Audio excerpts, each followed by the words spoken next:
Vamos a hablar de poesía. O de fútbol. En realidad vamos a hacer por un ratito así que la poesía y el fútbol no están tan separados. Que no hay como una cuña entre medio de ellos tratando de separar cada vez más el fútbol y el arte. Soy futbolista y soy poeta. Soy futbolista y llevo al fútbol en la sangre, en las venas, en el corazón y en todos esos lugares donde solemos depositar los sentimientos. Así como también las bailarinas tienen los pies curtidos, los albañiles tienen las manos duras, los taxistas tienen las espaldas muy jodidas, nosotros tenemos las rodillas atadas con alambres y los músculos cansados de deshincharse. Pero además de los callos de los pies, de las rengueras y de la deformidad de nuestros hábitos y de nuestro propio cuerpo, también sufrimos los avatares del juego. La miseria. Yo soy de los de a pie, de los que jugamos por 13.000 pesos por mes, salteados, los que jugamos en canchas duras, donde sufren nuestros tobillos y nuestras rodillas, que es con lo que al fin y al cabo jugamos, de vestuarios con una ducha sola para 30 hombres desnudos en un cuartito de 2x2. A veces esa ducha también es fría.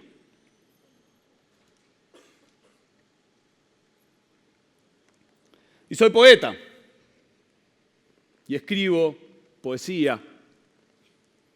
Quizás en mí, y por lo tanto no es tan solo en mí, porque alrededor de mí hay 30 desde que tengo 4 o 5 años. Esos 30 que conviven, que están en la cotidiana y que son de diferentes barrios, de diferentes latitudes y de diferentes realidades, y que tenemos un solo sueño, que es el único sueño en el que creo: ganar el fin de semana y hacer un gol, aunque eso me toca poco. Quizás fue el primer encuentro entre mi vida de futbolista y el arte, aquel libro a los 21 años llamado No todos los dedos son prensiles, cargado de una poesía neobarroca inspirada en Perlonger, que fue en el bondi con un jugador de fútbol hacia el entrenamiento, o que viajó hacia la mesa de luz de un jugador de fútbol y que fue ojeado quizás antes de dormir, o que encontró en un público de un ciclo de poesía a 4 o 5 jugadores de fútbol que estaban escuchando a su compañero. Quizás ese fue el primer encuentro real entre mi vida, o dentro de mi vida, entre el fútbol y la poesía, o entre el fútbol y el arte, o entre las camisetas y los versos, o entre los colores y las páginas. A partir de ahí, fue yendo. Fueron pasando los libros y fueron pasando las camisetas y fue pasando el sudor. En Cerro Largo Fútbol Club, por ejemplo, tuve un programa de radio. Dije, ¿qué voy a hacer todo el día acá en Cerro Largo? Voy a tener un programa de radio. Quizás la radio tenga esa fuerza necesaria que no tiene que ver con escribir poesía, tiene que ver con la creatividad. O por lo menos con buscarle la explicación a las cosas por ahí. El arte funciona en el fútbol, como en tantos otros sistemas así rígidos, como una ventana a lo cotidiano. Sacar la ventana de lo cotidiano, abrir la ventana, sacar la cabeza por la ventana de lo cotidiano y volver al fútbol nuestro de todos los días con la sensibilidad trastocada.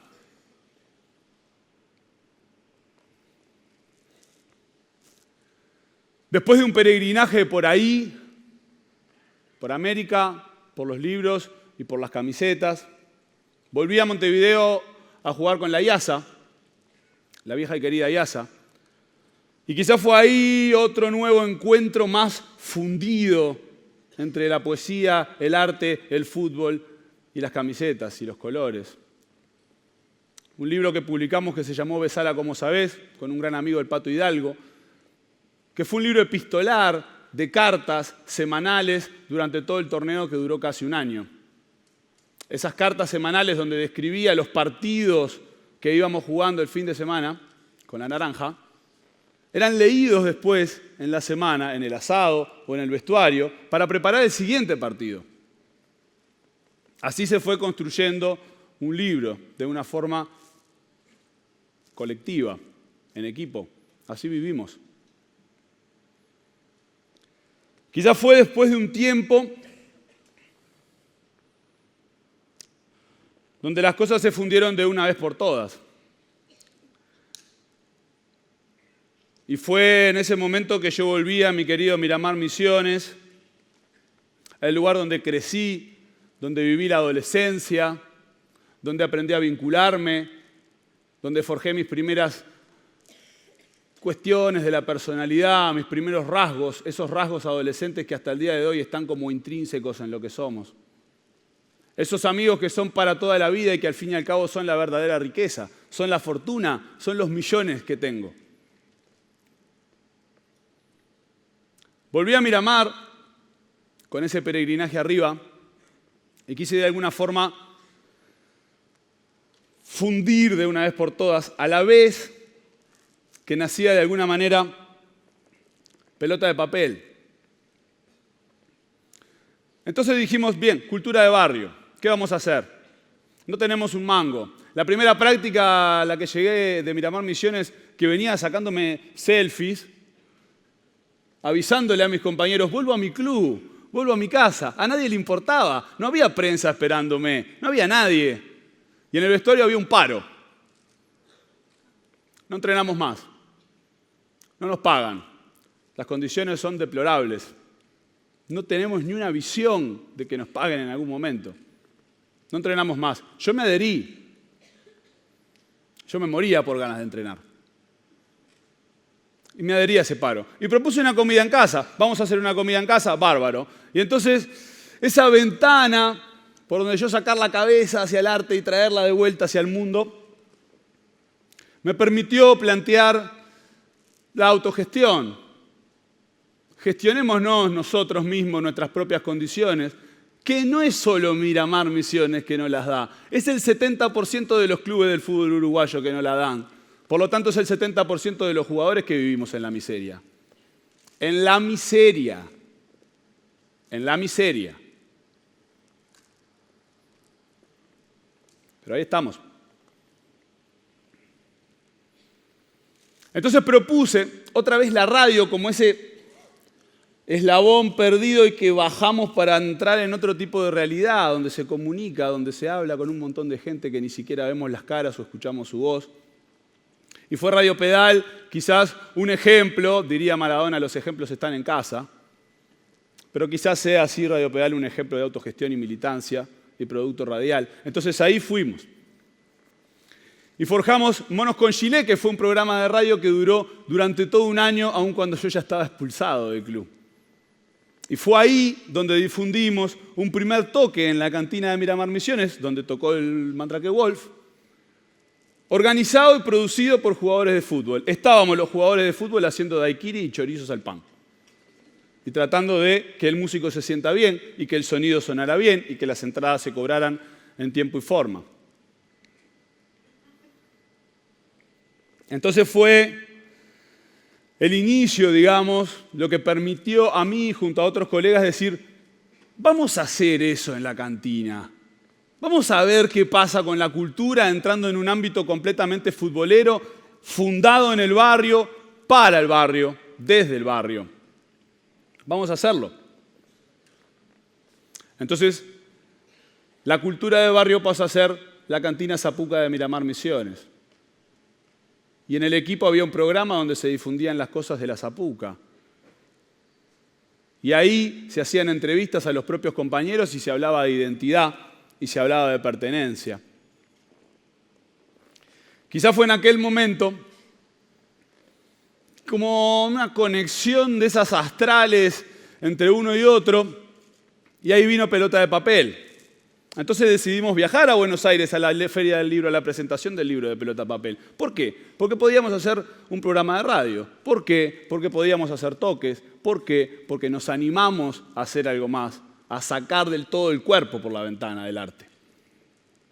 Y fue Pelota de Papel, un libro de cuentos escritos por jugadores de fútbol, una red tejida fácilmente.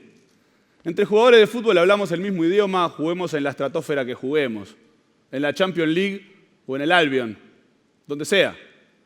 Hablamos de lo mismo, sabemos lo mismo, hemos hecho la misma carrera, somos licenciados en esto. Entonces Aymar dijo, yo voy a escribir un cuento. Bien, entonces ahora todo es mucho más fácil. El patrón Bermúdez dijo, yo también voy a escribir un cuento. Papelito Fernández dijo, yo escribo un cuento, ¿cómo no si somos amigos? Y Javier Mascherano dijo, yo también escribo un cuento. Ahí está esa literatura cuidada, querida y laburada. Yo recibí en mi correo los mails de Mascherano contándome cómo iba su cuento. Entonces yo no era un jugador de la C, era un jugador de fútbol. Y la forma más visual en la que yo creo que el arte y el fútbol se fundieron, más allá de este libro, que es un objeto que cualquiera puede llegar a tenerlo, fue esto.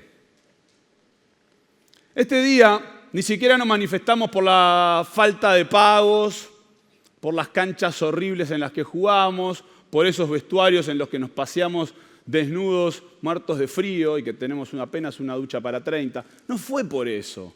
No fue siquiera porque esa cancha la habían agrandado 1 metro con pedregullo para que valga. No, fue que no nos dieron de comer. Ni siquiera un almuerzo. Entonces, ante mi planteo de irnos directamente de la cancha, subirnos al bondi y volvernos, la respuesta fue negativa, el jugador quiere jugar al fútbol. Está bien, yo eso lo entiendo. Entonces dije, yo me voy a tapar los ojos. ¿Por qué? El hombre se manifiesta desde que está en esta tierra y no explica por qué. No hace falta decir que siento vergüenza.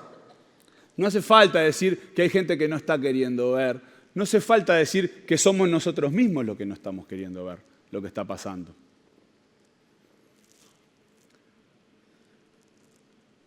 Cuando quise acordarse habían puesto hasta los suplentes. Y a partir de ahí los dirigentes y el cuerpo técnico nos cayó arriba como con un bombardeo. Es que la vanguardia es así, dijo Charly García. Y esto es vanguardia. Esto yo le explicaba, le decía, pero esto es una performance visual. ¿Cuál es el problema con esto? Esto es una manifestación artística. ¿O no lo es? No lo entendieron. Sin embargo, nosotros seguimos adelante. Un paso más. ¿Es raro escribir poesía y jugar al fútbol? Un paso más. ¿Es raro tener un programa de radio hecho y conducido por jugadores de fútbol? Un paso más. ¿Es raro tener una cantina cultural desde el barrio para el barrio donde circulaban 100, 150 personas, hinchas, amigos, jugadores de fútbol? Un paso más. Hasta que llegamos un día y la cantina estaba cerrada con candados. La cultura se cierra con candados. Sin embargo, seguimos. Me tuve que ir de mi querido Miramar Misiones, pero de acá no se va nunca. Y de acá tampoco.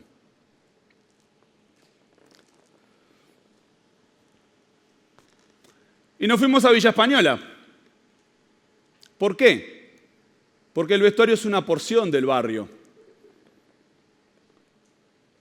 Y si yo logro trascender con poesía los oídos del barrio, entonces la poesía realmente está llegando a lugares donde de repente no llega. Y si trasciendo el vestuario, entonces estoy llegando a ese pedazo de barrio que habita en una cancha de fútbol.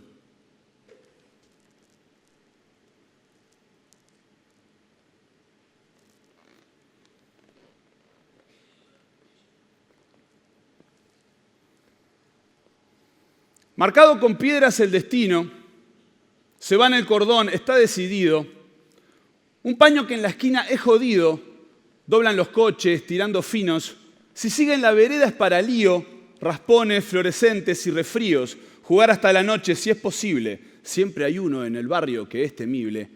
Debo pisar contigo para elegir lo mejor que está por venir. Quiero al Chirola y al Martín. Quiero a Sosita y a Fabián O'Neill. Camisetas de Boca y del Bolso. Inter de Milán y San Lorenzo. Este estadio sí que es inmenso. Chicles, perros, puchos, asfalto y desierto. La vieja de siempre que se queja. Mi vieja en mi casa cuece las lentejas. Cubro la gallina contra las rejas.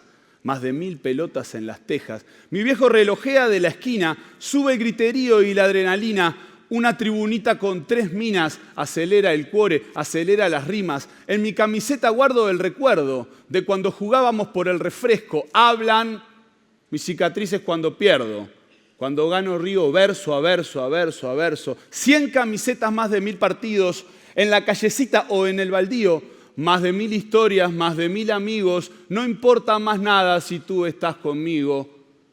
Pelota, gallina, guinda, globa. Canto las canciones que el corazón me roba, hecho de lamentos y de bromas. Si juega aquel, es un afane. Si jugás conmigo, no hay quien nos gane. Si juega mi hermano, es un gol seguro. Si está pronta la leche, lo hace de apuro. Gracias, compañeros, famosos en mi piel. Gracias por el sudor, gracias por el ayer. Oigo los relatos de la radio que no fue. Cae el telón. Tango volver.